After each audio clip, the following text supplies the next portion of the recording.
everyone, today is Thursday, July 15th. Welcome to Unbearable channel with me. I'm your host for today, Shengqi. As the COVID situation continues around the world, countries have adopted various policies to mitigate the adverse economic impacts. Today, we'll have a look at all these policies and how they can be implemented in Singapore's context. Firstly, let's have a look at Taiwan's responses. Rudolph in Taiwan for this segment. Rudolph, can you hear me? Yes, I can hear you. As COVID-19 continues to reach and spread across the globe, Taiwan has also been hit hard by the pandemic. Its service sector suffering the most. To tackle this, the Taiwan government has established financial aid of up to 750 billion new Taiwan dollars for businesses, medical organizations, and educational institutions. Interest subsidies are available for small and medium-sized enterprises, for existing loan repayment extensions to cover salaries and rent, and loans to fund stimulus-driven capital expenditures and cash flow requirements. This provided considerable help to businesses badly affected by the pandemic, increasing liquidity in the economy and also leading to economic growth. The increase in government spending and investment expenditure will lead to an increase in aggregate demand, which will cause an unplanned fall in inventories. Firms will thus increase production by employing more factors of production, including labor. In this way, households will receive higher income and spend a portion on domestically produced goods and services.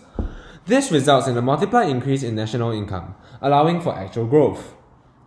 Other than this, the government has also implemented a very interesting form of transfer payments. Taiwanese and foreign spouses with permanent residency pay 1,000 new Taiwan dollars each for $3,000 worth of vouchers. Having the citizens pay a certain amount for the vouchers beforehand not only allows the government to have more budget left for the third phase of their bailout plan, but it also taps on behavioral economic concepts, one being sunk cost fallacy. By having the citizens first spend some of their money on the vouchers, they are then more likely to honor the sunk costs incurred when they bought the vouchers and become more inclined to use them, making this a more effective way of increasing consumption expenditure compared to traditional vouchers and transfer payments. The increase in consumption also increases aggregate demand, allowing for economic growth as explained earlier. Thank you, Rudolph. And today we also have Professor Dr. Zhu, a scholar researcher who is specialized in the research of Singapore's economic development. She will be sharing with us her views on these policies and their possible applications to Singapore. Dr. Zhu, please. There's no doubt that businesses in Singapore have also been hit very hard by the COVID-19 pandemic, with 8,600 businesses ceasing operations just 4 months after the pandemic started. Therefore, financial aid to businesses in Singapore will be crucial to raise investment amidst poor business sentiments. Singapore has also given vouchers to the citizens to boost the tourism industry. However, the uptake of the vouchers is extremely limited. Perhaps we can apply Taiwan's model and apply citizens to buy the vouchers instead. Hopefully, this can incentivize them to use the vouchers more.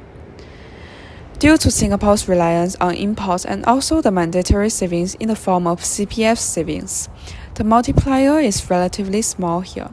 Hence, the extent of economic growth from the stimulus will be smaller for Singapore. Furthermore, although both Singapore and Taiwan's economies are export-driven, Singapore's exports were hit harder than Taiwan's during this pandemic. Hence, Singapore has to focus the policies more on boosting exports. Thank you, Dr. Zhu. Now let's hear from Kezia, our reporter in Japan. Kezia, how is the current situation in Japan?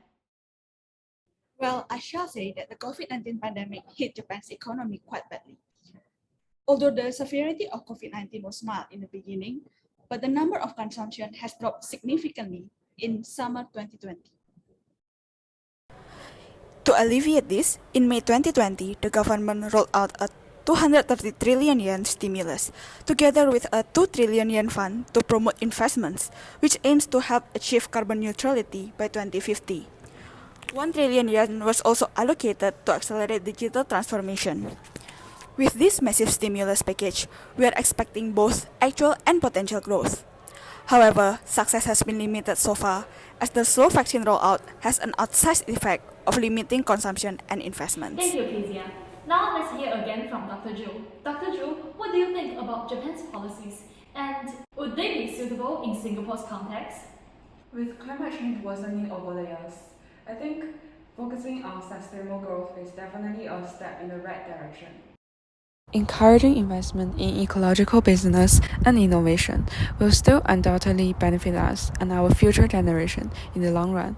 Furthermore, with the pandemic catalyzing technological transformation, further investing in this area will allow our economy to become significantly more productive and efficient, and help us attract foreign direct investment, which we are extremely reliant on. Furthermore, with Singapore's much higher vaccine rate, business sentiment would most likely improve as time passes. Hence, we can expect that our success to be greater if we implement such policies. Thank you very much for your insights, Dr. Zhu. Well, thank you for watching this episode of Unbearable News. Tomorrow morning, we will be on special Unbearable News coverage. I'm Shengqi, and see you tomorrow.